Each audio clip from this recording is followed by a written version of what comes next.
بزرگان محترم، نوجوانان ملت اور خواتین اسلام، سب سے پہلے تو ہر قسم کی تعریف و توصیف، بڑائی و کبریائی اللہ رب العالمین کے لیے لائق و زیبا ہے، جو اپنی ذات و صفات میں یکتا و اکیلا ہے، جو خالق کون و مکاں ہے، مالک ارض و سما ہے۔ اس کے بعد بے شمار اور بے حساب درود و سلام ہو اللہ کے آخری نبی محمد الرسول اللہ صلی اللہ علیہ وسلم پر، کہ جن کی انتھک کوششوں اور محنتوں کی بدولت آج ہم اسلام کی دولت سے مالا مال ہیں۔ حاضرین جمعہ، میں اور آپ ہم سب جمعہ کی مبارک ساعتوں کے درمیان یہاں جمع ہیں۔ جمعہ کی فضیلت، اس دن کے فضائل، برکات اور اس دن میں کیے جانے والے خصوصی اعمال، یہ ساری چیزیں میں اور آپ جانتے ہیں۔ اللہ کے رسول صلی اللہ علیہ وسلم کی دی ہوئی ہدایات جمعہ اور جمعہ کے دن کے تعلق سے، انہی میں سے ایک اللہ کے رسول صلی اللہ علیہ وسلم کا امت مسلمہ کو سورہ کہف کی تلاوت کرنا اور سورہ کہف پر غور و تدبر کرنے کی دعوت دینا بھی ایک بہت ہی زیادہ اہم چیز ہے۔ اللہ کے رسول صلی اللہ علیہ وسلم نے فرمایا، من قرأ سورۃ الکہف فی یوم الجمعہ، جس نے جمعہ کے دن سورہ کہف کی تلاوت کی، اضاء له من النور ما بین الجمعتین، اللہ تبارک و تعالیٰ اس کے لیے دو جمعوں کے درمیان ایک نور کو روشن کر دے گا، اس کے لیے ایک نور منور کر دے گا۔ اہل علم نے کہا ہے یہ نور اللہ تبارک و تعالیٰ کا نور، اللہ کی جانب سے بندہ مومن کو عطا کیا جانے والا نور، جو اس کو قدم قدم پر ہدایت کی رہنمائی کرے گا، ضلالت اور گمراہی کے اندھیروں سے اسے نکالے گا۔ کہا کہ کل قیامت کے دن بھی یہ نور کام آئے گا۔ بہرحال کہنا یہ ہے کہ سورہ کہف کی تلاوت بالخصوص سورہ جمعہ کے دن بہت زیادہ اہمیت کی حامل، بہت زیادہ فضیلت کا باعث ہے۔ اور سورہ کہف مجھ کو اور آپ کو معلوم ہونا چاہیے کہ بہت عظیم سورت ہے،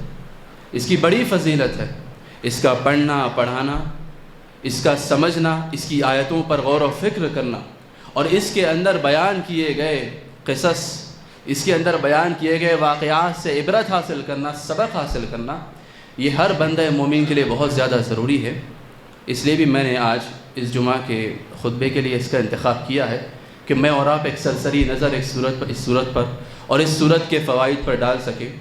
دعا کیجئے کہ اللہ تبارک و تعالیٰ مجھ کو، آپ کو اس کی توفیق نصیب فرمائے، اور جو باتیں بھی کہی جائیں، سنی جائے، وہ کتاب و سنت کی روشنی میں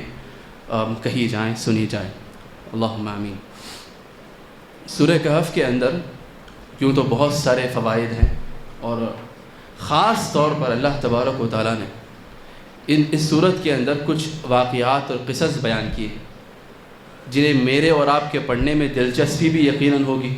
اور اس کے اندر بیان کیے گئے جو اسباق ہیں، جو دروس ہیں، جو نصائح اور فوائد ہیں، جو ثمرات ہیں، اگر میں اور آپ سورہ کہف کی تلاوت کرتے ہوئے ان چیزوں کو اپنی زندگی میں لے کر چلیں، یقین مانیے اللہ تبارک و تعالیٰ وہ نور جس کا وعدہ کیا ہے ہماری زندگیوں میں بھی وہ نور عطا کر دے گا۔ میں اور آپ زندگی بھر اور زندگی کے اس سفر اور ڈگر پہ جو کوئی بھی فتنے ہیں، مصیبتیں ہیں، آزمائشیں ہیں، ایک بندہ مومن کے لیے وہ ساری چیزیں اللہ کے اس نور کی برکت سے جو ہے آسان ہو جائیں گی۔ جیسے کہ اللہ کے رسول صلی اللہ علیہ وسلم نے ایک اور حدیث میں فرمایا ہے کہ من حفظ 10 آیات من اول سورۃ الکہف، جس نے سورہ کہف کی ابتدائی 10 آیتیں حفظ کر لی، جس نے سورہ کہف کی ابتدائی 10 آیتیں یاد کر لیں، عصم من الدجال، وہ دجال کے فتنے سے محفوظ ہو گیا۔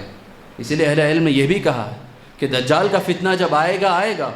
لیکن زندگی میں جو بھی فتنے ہیں، جیسے بھی فتنے ہیں، اور اس قسم کے جتنے بھی فتنے ہیں جو اس صورت کے اندر بیان کیے گئے ہیں، ان سارے فتنوں کی حفاظت کے لیے بھی میں اور آپ ہم سب کو سورہ کہف کی تلاوت کرنا چاہیے، اس پہ غور و فکر کرنا چاہیے، اور اس سے حاصل ہونے والے دروس پر عمل کرنا چاہیے۔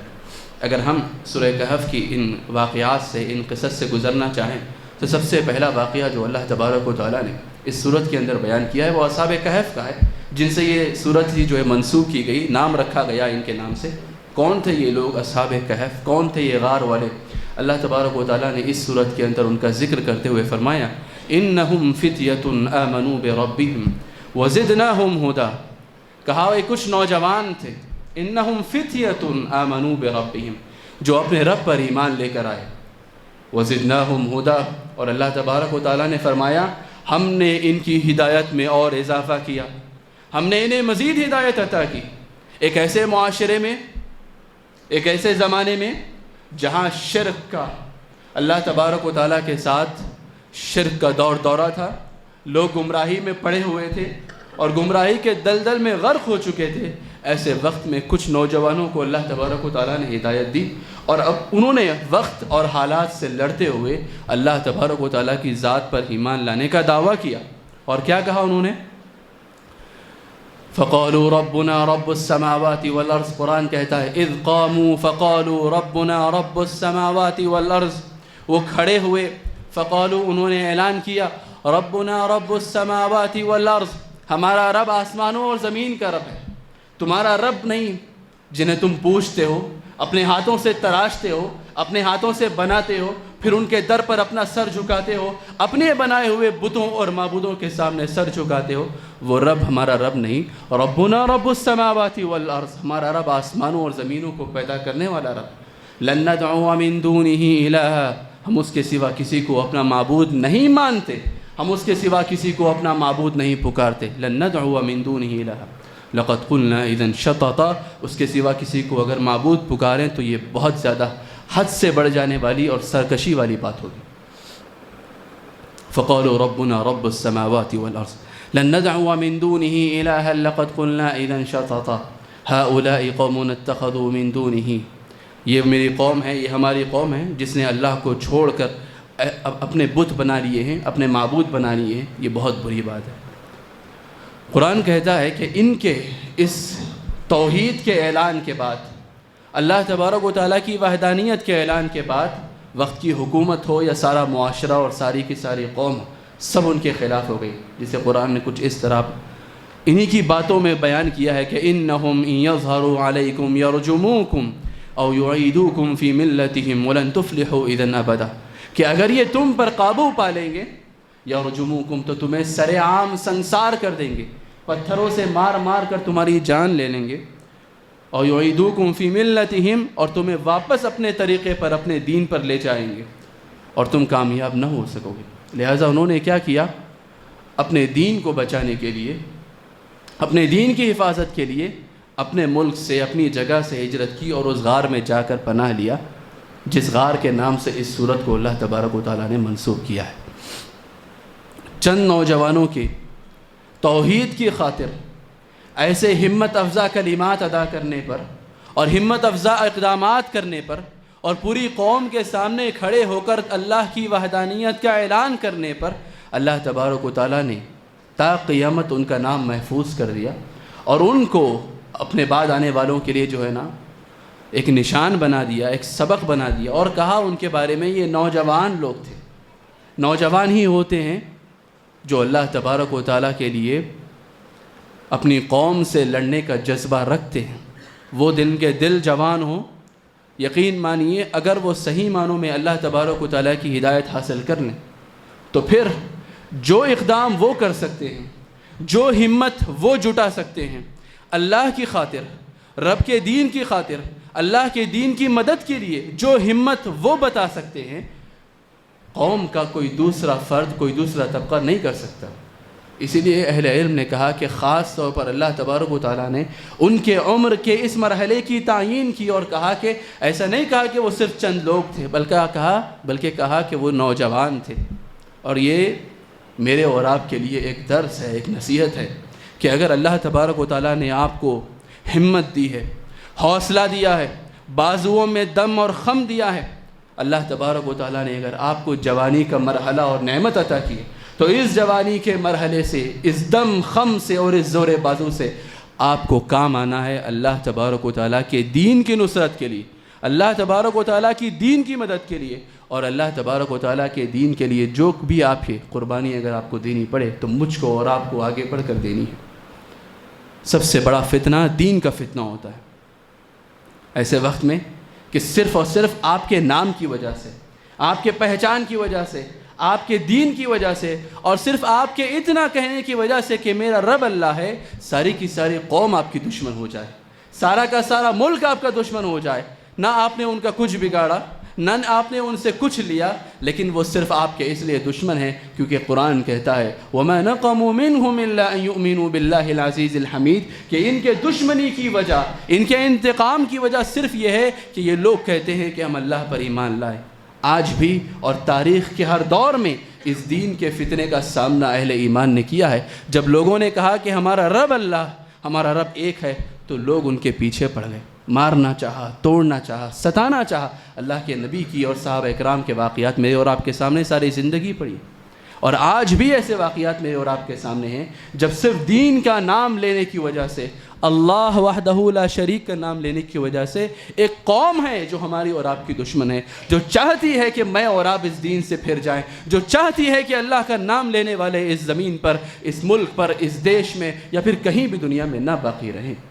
ایسے وقت میں اس دین کے فتنے کے موقع پر آپ کو اپنے رب کا سہارا ملنا چاہیے، اور اس کے لیے آپ کو ایسے فتنوں کے دور میں سورہ کہف کی تلاوت کرنی ہے، سورہ کہف سے وہ سبق حاصل کرنا ہے، اور اصحاب کہف وہ نوجوانوں کی واقعات کو پڑھ کر ان نوجوانوں کی زندگی سے سبق حاصل کرنا ہے کہ اگر موقع آیا تو پھر ساری چیزیں ایک طرف اور اللہ تبارک و تعالیٰ کا دین ایک طرف، اور اس دین کی خاطر ساری چیزیں چھوڑنے کے لیے میں اور آپ راضی ہوں گے۔ یہ جذبہ میرے اور آپ کے اندر پیدا ہونا چاہیے، اور اس دین کی اہمیت بھی ہمارے سمجھ میں آنی چاہیے۔ اسی لیے ان کے واقعات بیان کرنے کے بعد قرآن کہتا ہے اگر آپ اس فتنے میں مبتلا ہوں، جب لوگ آپ کے دشمن ہو جائیں، آپ کے دین کے در پہ ہو جائیں، آپ کے مذہب پر حملہ آور ہونے لگیں، تو ایسے وقت میں آپ کو کیا کرنا ہے؟ وَاصْبِرْ نَفْسَكَ مَعَ الَّذِينَ يَدْعُونَ رَبَّهُمْ بِالْغَدَاةِ وَالْعَشِيِّ يُرِيدُونَ وَجْهَهُ وَلَا تَعْدُ عَيْنَاكَ عَنْهُمْ تُرِيدُ زِينَةَ الْحَيَاةِ الدُّنْيَا۔ قرآن اللہ کے نبی صلی اللہ علیہ وسلم سے مخاطب ہو کر کہتا ہے کہ ایسے وقت میں جب لوگ آپ کے دشمن ہو جائیں تو آپ کو کیا کرنا چاہیے؟ آپ کو جمے رہنا چاہیے، ڈٹے رہنا چاہیے ان لوگوں کے ساتھ مل کر، الَّذِينَ يَدْعُونَ رَبَّهُمْ بِالْغَدَاةِ وَالْعَشِيِّ يُرِيدُونَ وَجْهَهُ، جو صبح و شام اپنے رب کو پکارتے ہیں، اپنے رب کی طرف جو ہے رجوع کرتے ہیں اس کی رضامندی کی خاطر۔ وَلَا تَعْدُ عَيْنَاكَ عَنْهُمْ تُرِيدُ زِينَةَ الْحَيَاةِ الدُّنْيَا، اور تمہاری آنکھوں کو دنیا کی زیب و زینت اور مال و دولت کی طرف نگاہ اٹھا کر بھی نہ دیکھنا چاہیے۔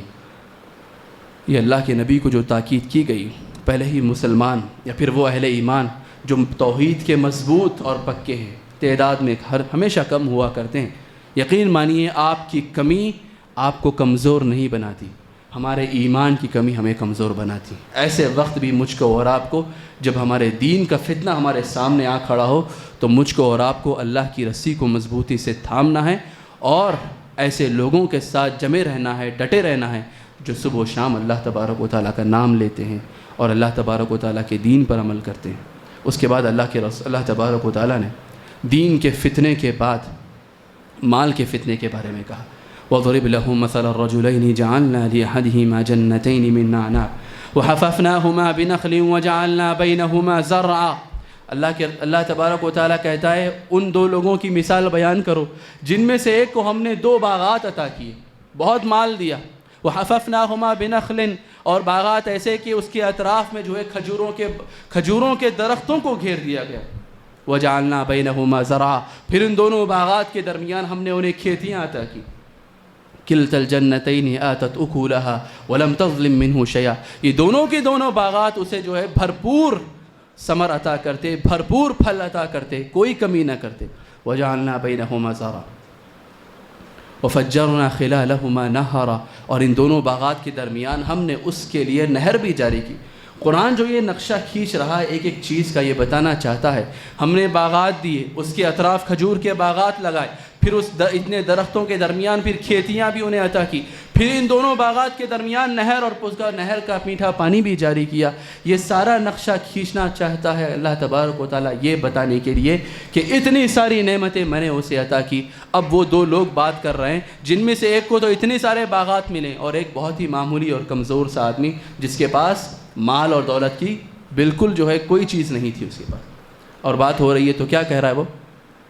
اکفرت بالذی خلقک من تراب ثم من نطفۃ۔ اب یہ بھائی اپنے مالدار بھائی کو سمجھا رہا ہے، اکفرت بالذی خلقک من تراب ثم من نطفۃ ثم سواک رجلا، کیا تو اس ذات کا انکار کرتا ہے، کفر کرتا ہے جس نے تجھے ایک معمولی سے نطفے سے پیدا کیا، ایک مٹی سے پیدا کیا، پھر تجھے ایک انسانی شکل عطا کی، ثم سواک رجلا لیکن هو اللہ ربی ولا اشرک بربی احدا۔ ہاں میرے پاس باغات نہیں ہے، مال و دولت نہیں ہے، دنیا بھر کی جائیداد نہیں ہے، لیکن وہ میرا رب ہے، میں اس کے ساتھ کفر نہیں کروں گا۔ ولولا اذ دخلت جنتک قلت ما شاء اللہ، جب تو اپنی دولت، اپنی جائیداد، اپنے بنگلے، اپنی گاڑیوں اور اپنی ساری نعمتوں کے درمیان گزرتا ہے، اپنے باغ میں جب تو داخل ہوا تو تو نے یہ کیوں نہ کہا ما شاء اللہ لا قوت الا باللہ، یہ تو اللہ کا دیا ہوا ہے، جو اللہ نے چاہا وہ مجھے عطا کیا، لا قوت الا باللہ، اس کی قوت اور اس کی طاقت کے بغیر کوئی چیز حاصل نہیں ہو سکتی۔ ان ترانی انا،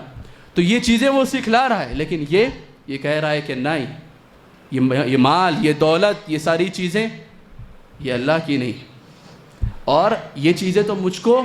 ایسا گھمنڈ اور تکبر کہ اگر مان بھی لو کہ قیامت آ بھی گئی تو بھی میں بہت سکون میں، مزے میں رہوں گا جس طرح اللہ نے آج مزے میں رکھا۔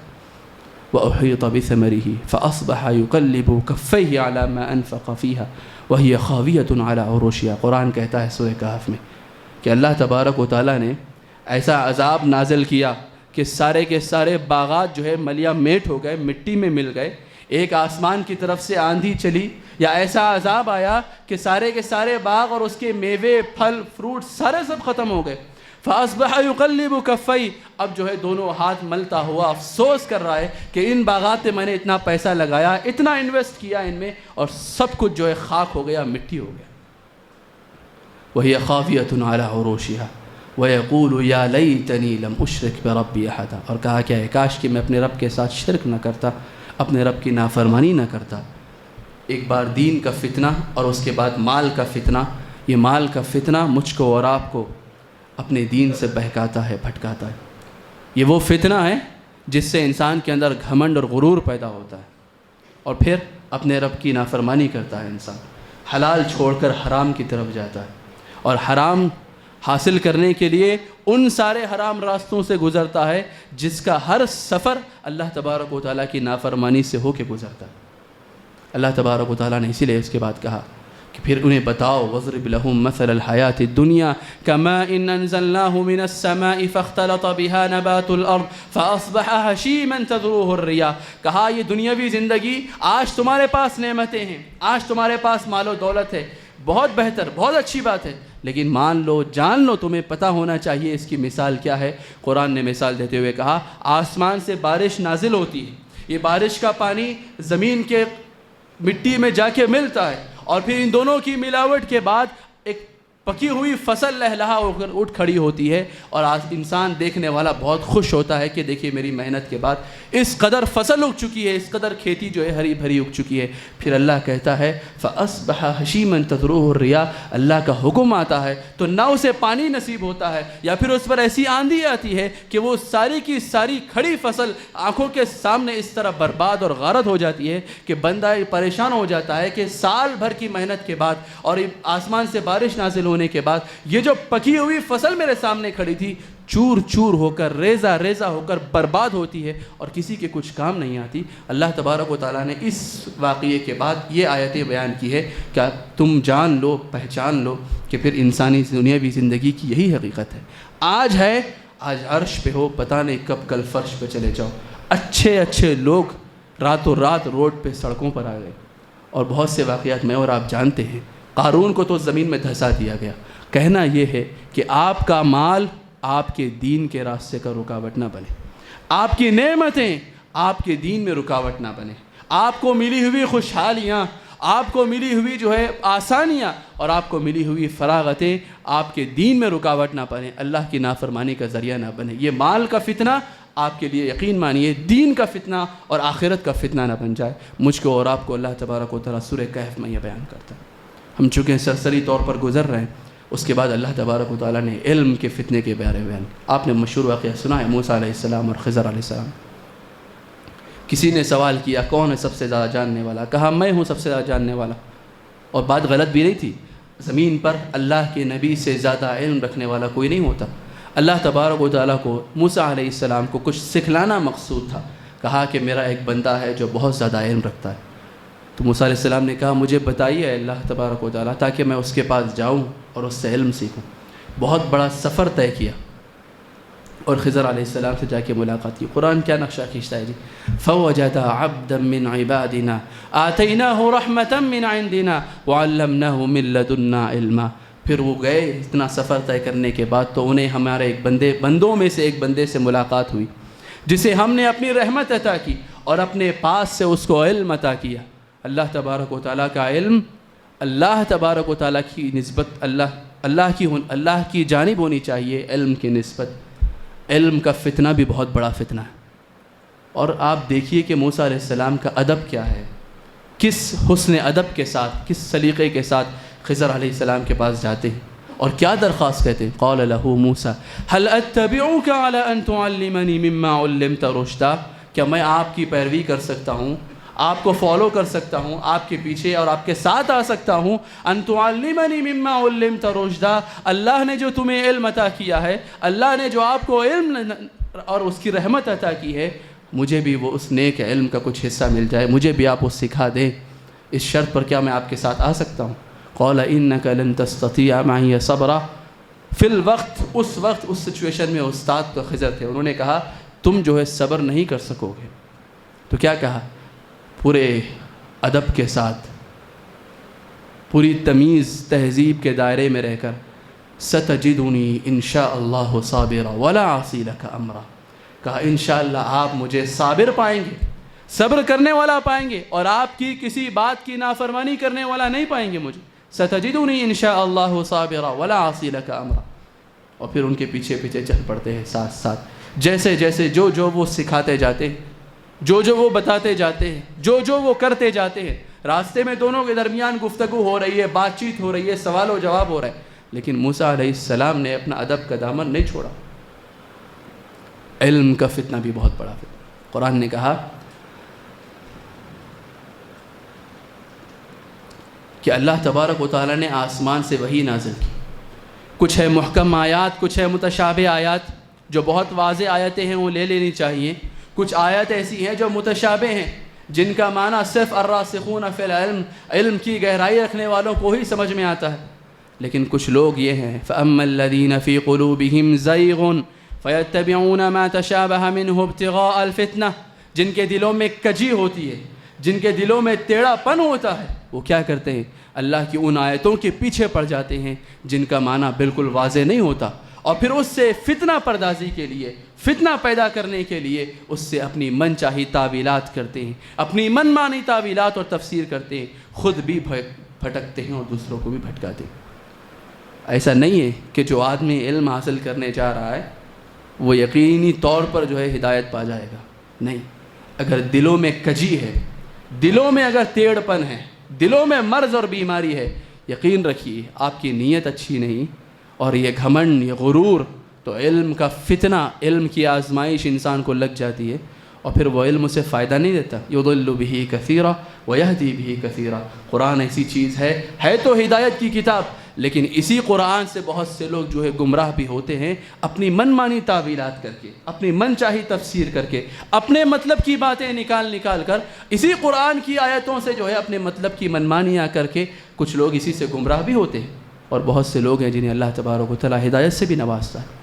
علم اللہ کی نعمت ہے،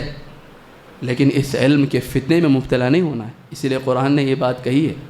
اور اللہ تبارک و تعالیٰ نے اس قصے سے ہمیں سکھایا ہے کہ دیکھو ایک استاد اور ایک شاگرد، ایک سیکھنے والے اور ایک سکھلانے والے، ایک عالم اور ایک غیر عالم کے درمیان کا تعلق کیسا ہونا چاہیے، کیسا ان کا رشتہ ہونا چاہیے، ان کے درمیان کیسا حسن ادب، کیسا سلیقہ اور کیسا ادب کا دائرہ ایک قائم ہونا چاہیے، جس سے سیکھنے والا بھی اور سکھانے والا دونوں بھی حد درجے واقف ہوں، اور دونوں بھی اس بات کے واقف ہوں اور اس بات کے ماننے والے ہوں کہ یہ علم ہمارا نہیں، اللہ تبارک و تعالیٰ کی جانب سے دیا جانے والا ہے۔ اس علم کی بہت زیادہ اہمیت ہے، فضیلت ہے، تو وہیں اس علم کی بہت بڑی ذمہ داری بھی ہے۔ اپنے اس علم کے غرے میں، غرور میں، گھمنڈ میں مبتلا ہو کر اللہ کی نافرمانیاں کرنے لگنا۔ اور علم آج آپ دیکھیے، اللہ کا بہت بڑا احسان ہے کہ نوجوانوں کے اندر حصول علم کا جو ہے بہت شوق ہے،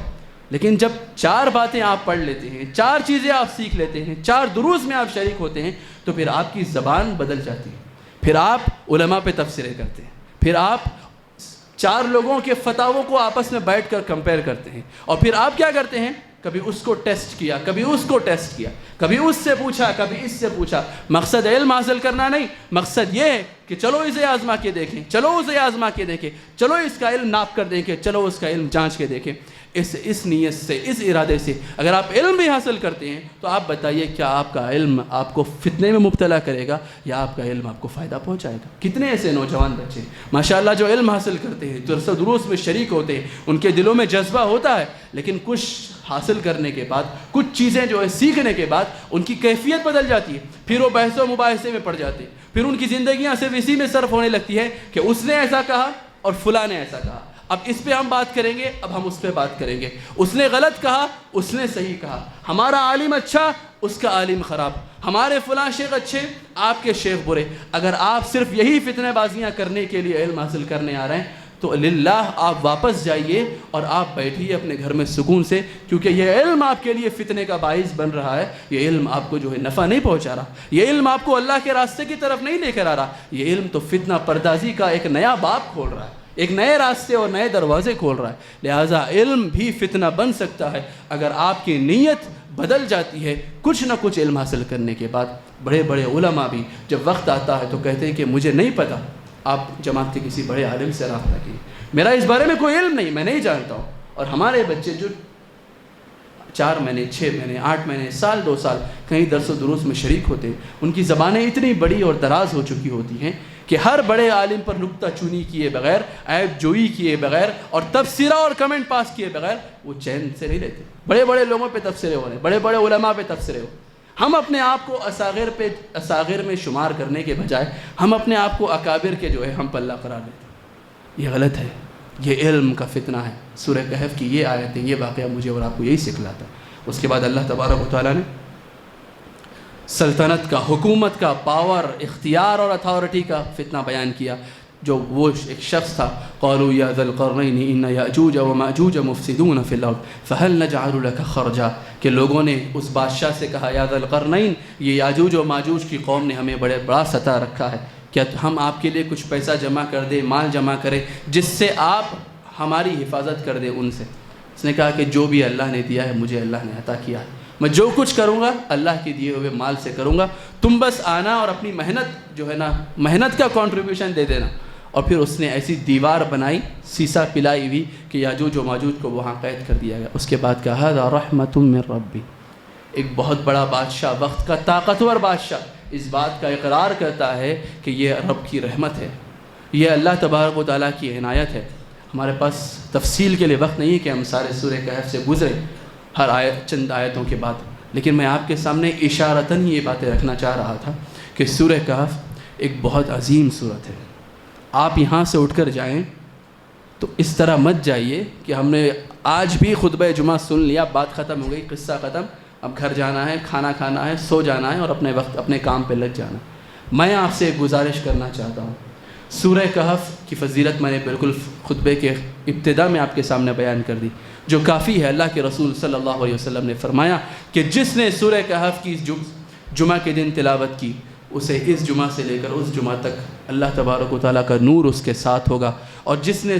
بالکل ابتدائی آیتیں 10 آیتیں بھی حفظ کر لی تو پھر وہ فتنہ دجال سے محفوظ رہے گا۔ کہا جاتا ہے، اہل علم نے کہا کہ دجال کے فتنے کے اندر یہ چاروں فتنے ہیں، دین کا فتنہ، مال کا فتنہ، علم کا فتنہ اور یہ حکومت کا فتنہ۔